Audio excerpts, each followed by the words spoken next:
Hello! For today's video, tayo ay magluluto ng burger steak sauce. Simpleng burger steak sauce. Mainit na po yung ating kawali. Ilagay na natin yung ating margarine or yung butter. Ayan. Mainit na po yung ating kawali. Tapos ayan po yung ating butter or yung margarine. Sunod natin na ilagay po dyan ay ang bawang.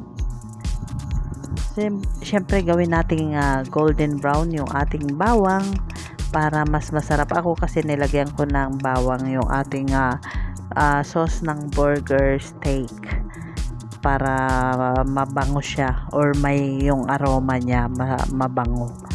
So ayun, kumukulo-kulo na ang ating butter. Ayan, ang bawang pag gagawin natin golden brown ang kanyang ang bawang para mabango siya. Ayun, nilagyan ko lang siya ng bawang para dun sa sauce natin para mas masarap. So depende yun sa inyo kung lalagyan nyo ng bawang. So ako kasi gusto ko may bawang, kaya ito naman yung version ko ng my own version ng pagluto ng burger steak sauce. So ayan na, medyo golden brown na ang ating bawang.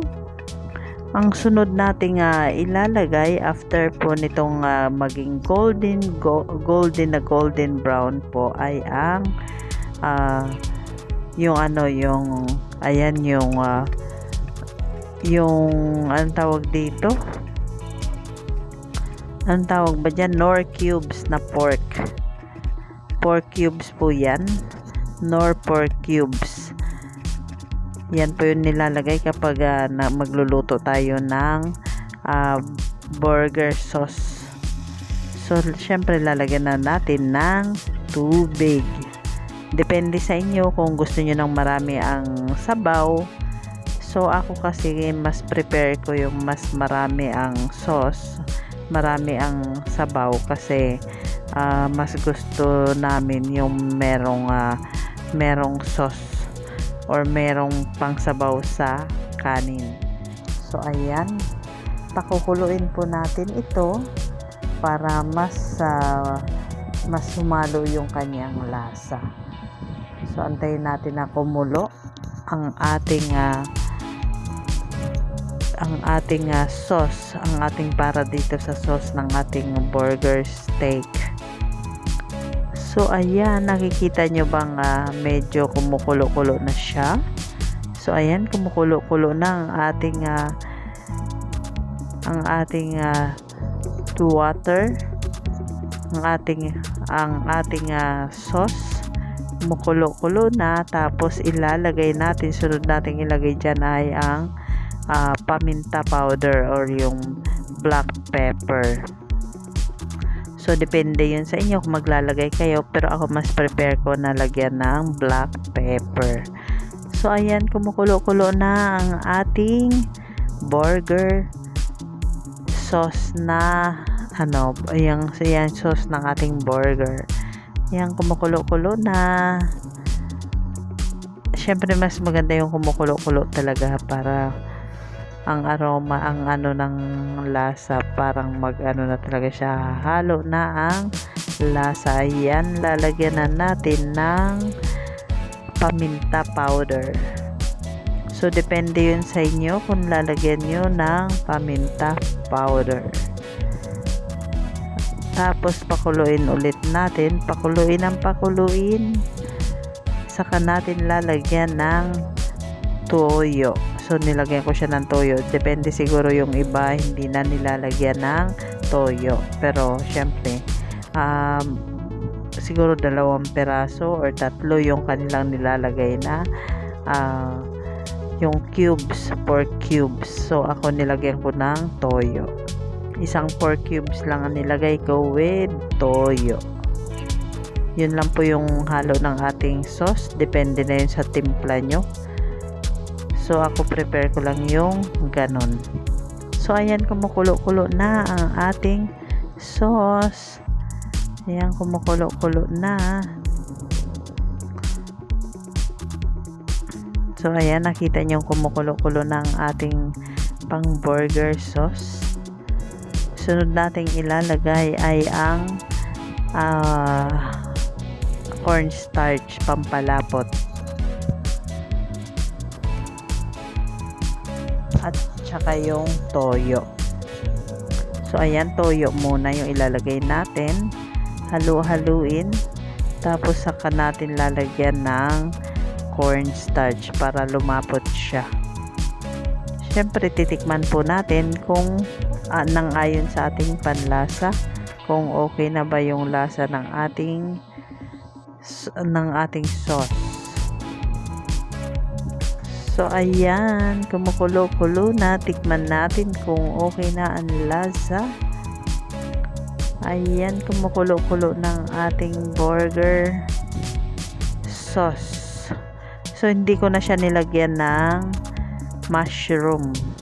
So, mas maganda rin talaga may mushroom. Pero ako, hindi ko na nilagyan kasi yan lang yun lang yung available sa kusina. Hindi na ako bumili. Kaya hindi ko na nilagyan ng mushroom. So, ayan, kumukulo-kulo na ang ating sauce. Mas maganda yung kumukulo-kulo na ilagay natin yung ating cornstarch para mas mabilis, kasi mabilis lang naman yung mabilis lang lumapot, mga ilang minutes lang. Syempre, titikman natin ng ayon sa ating panlasa. Kung okay na sa ating panlasa, di yun, okay na po yun. Saka natin ilalagay yung cornstarch. So, ayan. So, ayan na ang ating sauce. Saka natin ilalagay ang ating cornstarch. Ayan, nakita nyo kumukulo-kulo na.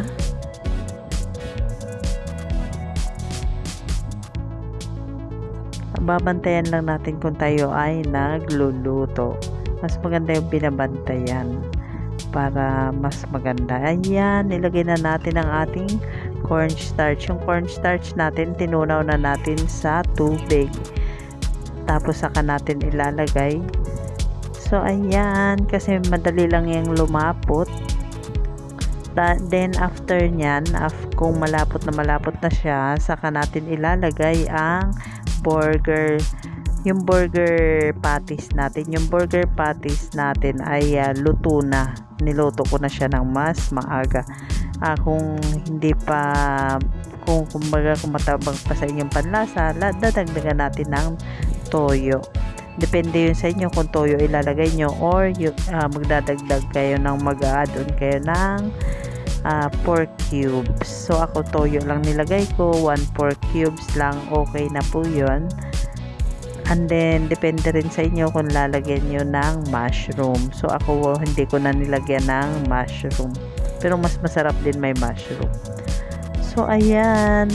Palaputin natin ang palaputin ng ating sauce. Pag malapot na siya, saka natin ilagay ang ating burger. Ang ating burger patty. So, ayan, malapot na po ang ating burger sauce. So, ayan. Medyo nasobrahan lang sa toyo. Pero ang lasa po nito ay napakasarap. Masarap po siya. So, ayan. Ayan, titikman natin ulit kung okay na yung lasa. Pag okay na, syempre, hanguin na natin. Hindi muna pala natin hanguin. Ilagay muna ang burger patties. Ayan, luto na yung ating burger patties. Ilalagay na lang. So, ayan. Ayan na. Depende yan sa inyo kung dadamihan nyo ng sauce. So, sa akin, yung ginawa ko ay mas marami ang sauce. Kasi mas maganda yung medyo may sabaw. So, depende yun sa inyo kung malapo, kumbaga yung sakto lang yung sauce. Ako kasi prepare ko may sauce kasi kami masabaw. pang sabaw sa kanin. Kaya marami ang sauce. So, ayan. Luto na ang ating burger patties. Ay, burger steak. So, ganyan lang po kasimpleng magluto ng burger steak sauce. Yung sauce ng burger steak. So, ayan. Ayan, luto na siya. Oh, yan. Napakasarap po niyan. Try nyo pong gawin sa inyong mga tahanan. Siguradong mag-i-enjoy po kayo dahil napakasarap po nitong simple nating recipe. So, ayan. Luto na ang ating burger steak.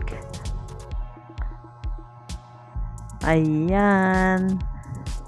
O, kumukulo-kulo pa ang ating burger steak. So, ayan. Napakasarap po nito. At ito naman po ang ating finished product. Ayan na po ang ating finished product. Thank you for watching.